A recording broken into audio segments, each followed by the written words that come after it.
Hi friends, welcome to my channel. 5 star rating kitchen ఆదరిస్తున్న అందరికీ నా ధన్యవాదములు. ఈ వీడియోలో మనం బియ్యంతో క్రిస్పీగా ఉండే పునుకులు ఎలా తయారు చేసుకోవాలో చూద్దాం. దీనికోసం మనం వంట సోడా కానీ ఈనో కానీ ఏమీ యూజ్ చేయలేదు. అయినా కానీ చక్కగా క్రిస్పీగా పొంగుతూ వస్తాయి. అవి ఎలాగనేది చూద్దాం. ఈ కరకరలాడే స్నాక్స్ కోసం 1 కప్పు రైస్ తీసుకోవాలంటే మినిమం 300 గ్రామ్స్ ఉండేలాగా వీటిని బాగా క్లీన్ చేసుకోండి. క్లీన్ చేసుకున్న తర్వాత దీన్ని వాటర్ వేసి 2-3 అవర్స్ నానబెట్టుకోవాలి.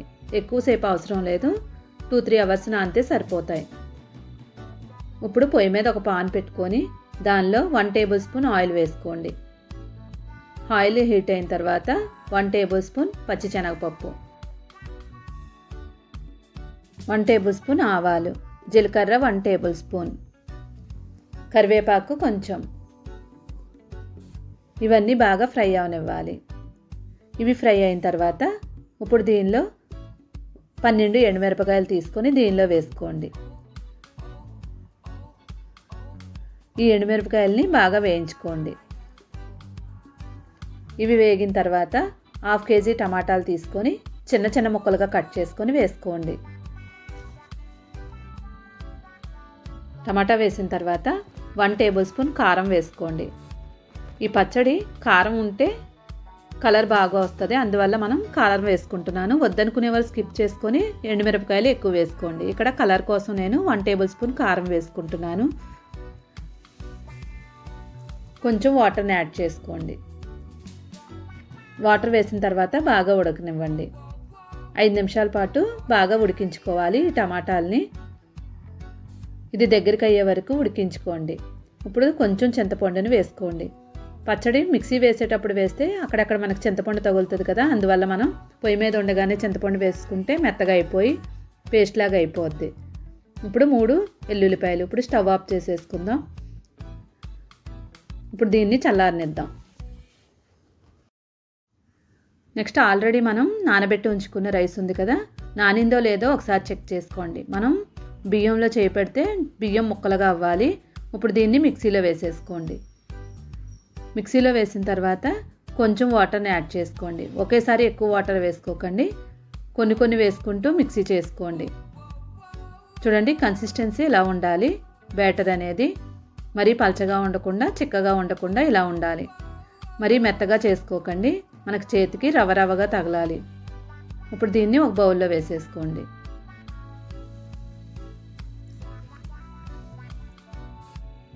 ఇది బౌల్లో వేసిన తర్వాత 3 బంగాళదుంపలు తీసుకొని 100 గ్రామ్స్కి ఒక బంగాళదుంప. దీన్ని ఉడికించుకోవాలి. మినిమం 5 విజిల్ అయినా రావాలి, మెత్తగా ఉడకాలి బంగాళదుంపలు. ఆల్రెడీ నేను ఉడికించుకొని ముక్కలుగా కట్ చేసుకున్నాను. ఇప్పుడు వీటిని మిక్సీలో వేసేసుకొని పేస్ట్లా తయారు చేసుకోవాలి. వాటర్ని కొంచెం కొంచెం యాడ్ చేసుకుంటూ మిక్సీ చేసుకోండి.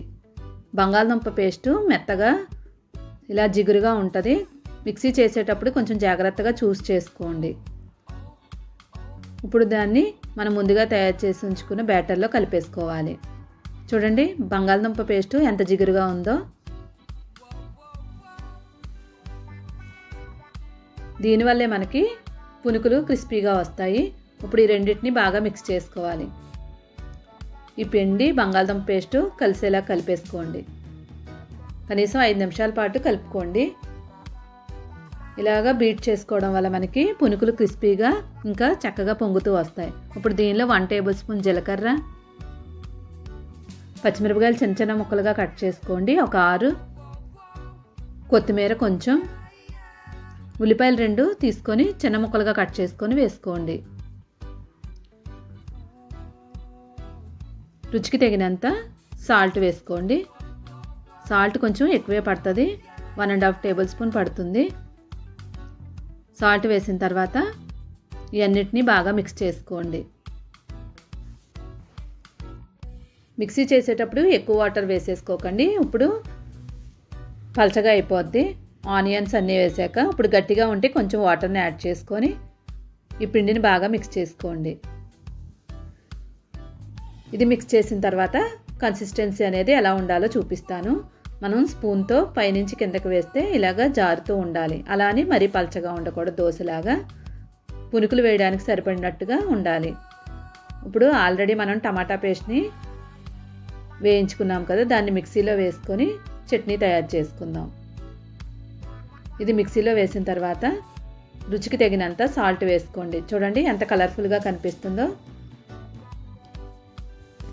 కొంచెం వాటర్ని వేసుకొని మిక్సీ చేసుకోండి. చూసారు కదా, ఈ కారం వేయడం వల్ల ఈ చట్నీ చాలా టేస్ట్ ఉంటుంది. ఇప్పుడు దీన్ని పక్కన పెట్టేసుకుందాం. ఇప్పుడు పొయ్యి మీద పాన్ పెట్టుకొని ఆయిల్ వేసి హీట్ అవనివ్వండి. ఇప్పుడు చిన్న చిన్న పునుకులుగా వేసుకోండి. పునుకులు వేసే ముందే ఆయిల్ని టెస్ట్ చేయండి. బాగా హీట్లో ఉన్నప్పుడే వేసుకోవాలి, లేదంటే పాన్ కంటుకుపోతాయి. ఆయిల్ హీట్ అయిన తర్వాత వేసుకుంటే మనకి పునుకు వేయగానే పైకి వచ్చేస్తాయి. చూసారు కదా, అన్నీ మనం వేసేటప్పుడే పైకి వచ్చేసాయి. ఇప్పుడు వీటిని మనం బ్రౌన్ కలర్ వచ్చే వరకు వేయించుకోవాలి. అలానే మరీ బ్రౌన్ కలర్ రావు, ఇవి కొంచెం లైట్ గోల్డెన్ కలర్లోనే ఉంటాయి, కానీ క్రిస్పీగానే ఉంటాయి. ఇప్పుడు రోడ్డు సైడ్ అమ్మే ఇంకా క్రిస్పీగా ఉండాలనుకుంటే దీన్ని పక్కన పెట్టేసుకొని మళ్ళీ రెండోసారి వేసుకుందాం. ఈ పునుకుల్ని మనం చేత్తోనే కాకుండా స్పూన్తో కూడా వేసుకోవచ్చు. చూడండి, స్పూన్తో వేసి చూపిస్తాను. ఇది ఎవరైనా వేయచ్చు, కనీసం చిన్నపిల్లలు కూడా వేసేయగలరు, అంత ఈజీగా ఉంటుంది స్పూన్తో వేయడం. చూడండి, వేయగానే మనకి పునుకులన్నీ పైకి తేలిపోతున్నాయి, అంటే ఆయిల్ హీట్గా ఉన్నట్టు. ఇవి బాగా ఫ్రై అవనివ్వండి. ఇందాక మనం పునుకులు తీసాం కదా, ఆ కలర్ వచ్చే వరకు. చూడండి, ఇందాక పునుకులు కూడా ఈ కలరే ఉన్నాయి కదా. ఇప్పుడు మనం ముందుగా పక్కన ఉంచుకున్న ఆ పునుకులను కూడా దీనిలో వేసుకోండి. రోడ్ సైడ్ అమ్మేవాళ్ళు ఇలానే పునుకుల్ని రెండోసారి ఫ్రై చేస్తారు, అప్పుడే వాళ్ళవి పునుకులు క్రిస్పీగా వస్తాయి. చూడండి, రెండో ట్రిప్ వేయగానే అన్ని పునుకులు కలర్ మారిపోయాయి. వీటిని ఒక స్ట్రైనర్లోకి తీసేసుకోండి.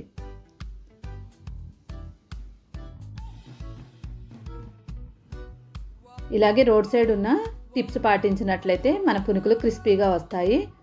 ఇప్పుడు మొత్తం అన్నింటినీ ఒక ప్లేట్లోకి తీసేసుకోండి.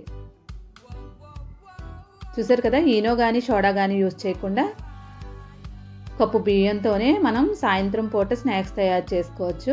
ఈ చట్నీకి తాలింపు పని లేదు.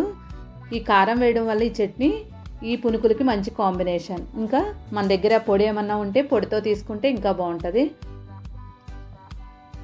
చూసారు కదా ఎంత క్రిస్పీగా కనిపిస్తున్నాయో.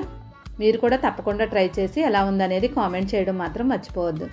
ఈ వీడియో కనుక మీకు నచ్చినట్లయితే తప్పకుండా లైక్ చేయండి, షేర్ చేయండి. మరిన్ని వీడియోలు చూడాలనుకుంటే 5 స్టార్ రేటింగ్ కిచెన్ని సబ్స్క్రైబ్ చేసుకొని పక్కనే ఉన్న బెల్ ఐకాన్ని క్లిక్ చేయడం మాత్రం మర్చిపోవద్దు. Thank you for watching 5 star rating kitchen.